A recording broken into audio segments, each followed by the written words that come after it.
అవుతే అవి డైల్యూట్ అవుతుంటది. అయితే ఒక బిగ్ క్వశ్చన్ ఇప్పుడు ఏంటంటే సార్, అయ్యా ప్లీజ్ చెప్పండి. బెలుచి సమస్యలు పరిష్కారం అవుతుంటే వాళ్ళ మూమెంట్ డైల్యూట్ అవుద్ది. సమస్యలు పరిష్కరించకుండా అణిచివేస్తే ఇట్లనే ఉంటది. కరెక్ట్. ఇట్లే చాలా కాలం సస్టైన్ అవుతుంది, నష్టం జరుగుతూ ఉంటది. ఇప్పుడు చెప్పండి బలూచిస్తాన్ చేస్తున్న ఈ ఇన్సర్జెన్సీ, ఈ తిరుగుబాటు ఏదైతే ఉందో దీంతో అందరిలో ఒకటే ప్రశ్న, అంటే ఖచ్చితంగా ఈసారి బలూచిస్తాన్ ఇండిపెండెంట్ కంట్రీ అవుతుందా, ఎందుకంటే చాలా స్ట్రాంగ్గా ఉంది అని చెప్తూ ఉన్నారు. సో నిజంగా మీ అంచనా ఏంటి సార్, ఈ తిరుగుబాటుతోనే ఖచ్చితంగా ఇండిపెండెంట్గా బలూచిస్తాన్గా ఏర్పడబోతుందంటారా? అంటే అప్పుడు ఆ స్థితికి వచ్చిందని నేను అనుకోవట్లేదు. ఎందుకంటే ప్రజల భాగస్వామ్యం ఉంటే అది సక్సెస్ అయింది, మిలిటరీ చర్యల ద్వారా సక్సెస్ కాదు. రెండోది ఇంటర్నేషనల్ గా ఇది అన్యాయం జరుగుతుంది అని అనుకుంటే సపోర్ట్ ఇస్తారు. ఇప్పుడు ఎల్టీటీకి ప్రపంచవ్యాప్తంగా ఎల్టీటీకి సపోర్ట్ లేదు. ఎందుకు సపోర్ట్ లేదంటే వాళ్ళు ప్రత్యేక దేశం కావాలన్నారు.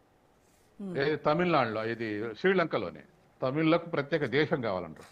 మనం కూడా సపోర్ట్ చేయలేదు. ప్రత్యేక దేశం, మన దేశంలో కూడా ఎవరైనా కొత్త దేశం అడిగితే మనం యాక్సెప్ట్ చేయలేదు. గోర్కిస్తాన్ కావాలన్నారు, గోర్ఖా ల్యాండ్ కావాలన్నారు, ఖలిస్తాన్ కావాలన్నారు. ఇటువంటి మనం యాక్సెప్ట్ చేయలేదు. శ్రీలంకలో కూడా వాళ్ళు యాక్సెప్ట్ చేయలేవు తమిళ్లకు వేరే దేశం కావాలంటే. కాకపోతే ఇంటర్నేషనల్ ఏం సపోర్ట్ వచ్చిందంటే, మీకు తమిళ్ అటానమస్ కౌన్సిల్ ఇస్తారు, పరిపాలించుకోండి అన్నారు.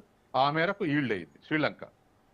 కాబట్టి ఇక్కడ కూడా అప్పుడే బెలుచిస్తాను, ఎందుకంటే లక్షల మంది బయటకు వస్తే ఇది ఒక ప్రజలు కోరుకుంటున్నారు అనుకుంటాం.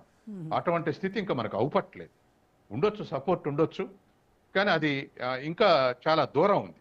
ఏది సపరేట్ దేశం వాళ్ళు అనుకోవటం, ఇంటర్నేషనల్ సపోర్ట్ దొరకటం అనేది చాలా దూరం ఉంది. అంటే ఈ బలూచ్ ఇష్యూలో ఈ పొలిటికల్ టాక్స్తో ఏమైనా ఒక కొలిక్కొచ్చేటువంటి అవకాశం ఉందంటారా, లేదంటే ఖచ్చితంగా మిలిటరీ ఆపరేషన్స్ వల్లనే దీనికి ఒక సొల్యూషన్ దొరుకుతుందా? ఖచ్చితంగా అండి, ఖచ్చితంగా చర్చలే పరిష్కారం. మనకు చాలా వచ్చినాయి ఎక్స్పీరియన్సెస్. ఎక్కడికో పోవాల్సిన పని లేదు. మన చుట్టూ ఉన్నటువంటి వాటిలో నేపాల్ ఉంది. మావోయిస్టులు అసలు నేపాల్ని స్తంభింపజేశారు ప్రచండ నాయకత్వంలో. కానీ అక్కడ చర్చలు జరపడం వల్లనే చివరికి ఒక పరిష్కారానికి వచ్చారు. చాలా మోడర్న్ వెపన్స్ తోటి మావోయిస్టులు ఫైట్ చేశారు ప్రచండ నాయకత్వంలో.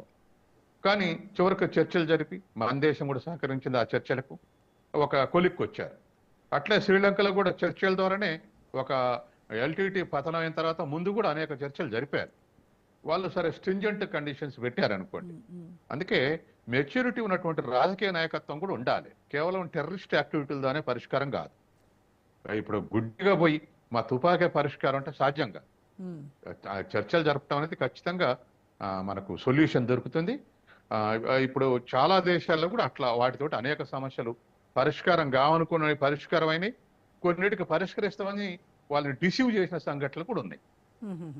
కాబట్టి ఈ రాజకీయ సమాజంలో ఒక మెజర్మెంట్ సైంటిఫిక్ 100% సొల్యూషన్ దొరుకుద్ది అనుకోలేము.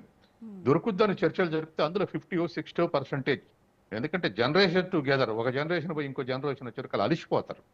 దీనివల్ల ఏముంది, ప్రశాంతత లేదు, సామాజిక జీవనం కోల్పోయడం, ఇది సాధ్యమయ్యే పని, ఇటువంటి ఆలోచనలు వస్తాయి. సెకండ్ థాట్స్ వచ్చినప్పుడు కొంత వాళ్ళ పరిణితులు కూడా మార్పు వస్తాయి, నిర్ణయాల్లో మార్పు వస్తాయి.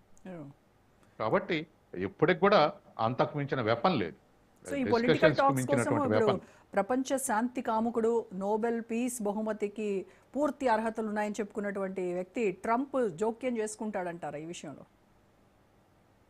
ట్రంప్ జోక్యం చేసుకుంటే అది మున్నీరుకు ఫేవర్ గానే జోక్యం చేసుకుంటాడు. ఇప్పుడున్న గవర్నమెంట్ కి ఫేవర్ గానే జోక్యం చేసుకుంటాడు. ఇప్పుడున్న ప్రభుత్వం నడిపేదే ట్రంప్.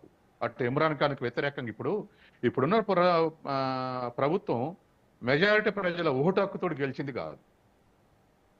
మెజారిటీ ప్రజల ఓటు హక్కుతోటి గెలిచింది ఇమ్రాన్ ఖాన్. ఇమ్రాన్ ఖాన్ కూలదేసి వీళ్ళకు సపోర్ట్ ఇప్పించండు, 30 మంది ఎంపీలను బయటికి తీసి. ఇంటర్నేషనల్ కాన్స్పిరసీ ఇమ్రాన్ ఖాన్ కూలదేయటం. 30 మంది ఎంపీలను కొనేసి చీలదీసి ఇప్పుడు రకరకాల పార్టీల కూటమితో నడుపుతుండు. వాళ్ళు కూడా ఇట్లా ఉండేవాళ్ళు కాదు, మిలిటరీ సపోర్ట్ తోటి నిలబడుతుంది. ఈ మిలిటరీకి ఎవరు సపోర్ట్ ఉంది అంటే ట్రంప్.